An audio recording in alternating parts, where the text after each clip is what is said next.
High, তোমরা সবাই কেমন আছো? চলো তোমাদের সাথে আজকে আমার একটা সাদামাটা দিন শেয়ার করি। তো ফার্স্টে সকালে উঠেই আমি ব্রেকফাস্ট কমপ্লিট করে নিই।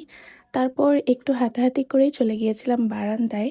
এই গাছগুলোতে শীতের সময় অনেক ফুল হয়েছিল, তো এখন ফুলগুলো প্রায় শেষের দিকে।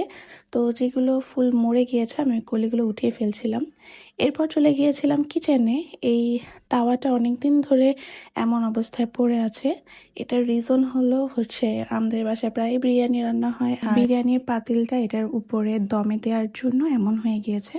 তো আজকে ভাবলাম এটাকে যেভাবেই হোক ক্লিন করব। তো এটাকে আমি ফার্স্টে চুলায় অনেকক্ষণ গরম করে দেন একটা পুরাতন চাকু দিয়ে সবগুলো উঠিয়ে ফেলেছি, অনেক সহজেই উঠে গিয়েছে। তো এটাও ক্লিন করে ফেলেছি।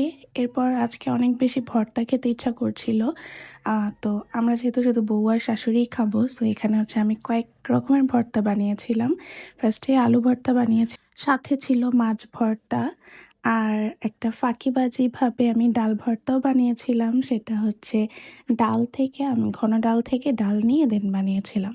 তো এখানে ফার্স্টেই হচ্ছে আমি সব কিছু ভেজে নিচ্ছিলাম, আর মাছটাকেও আমি একদম ভালোভাবে ভেজে নিয়েছিলাম যাতে সব কাঁটাগুলোও আর কি নরম হয়ে যায়।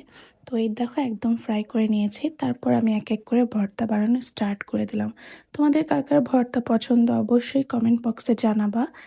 আর ভর্তা যদি ঝাল না হয় তাহলে একদমই ভর্তা খেয়ে মজা না।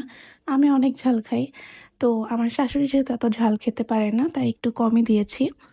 তারপর এই যে দেখো মাছ ভর্তাটাও করে নিলাম, অ্যান্ড লাস্টলি করেছি এই যে আমার ফাঁকিবাজি ডাল ভর্তাটা, যেটা হচ্ছে ডাল থেকে করেছি আর কি, রান্না ডাল দিয়ে।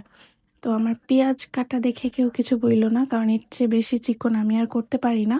তো আমি টোটালি 3টা ভর্তা করেছিলাম, যেহেতু আমি অনেক ভর্তা লাভার। তো ভর্তা থাকলে আমার অনেক মন খুশি খুশি লাগে। তো এই যে ভর্তা কমপ্লিট, আর দেখো 3টা ভর্তাই অনেক মজা হয়েছিল। তো তোমাদের কার কার ভর্তা পছন্দ অবশ্যই কিন্তু জানাবে।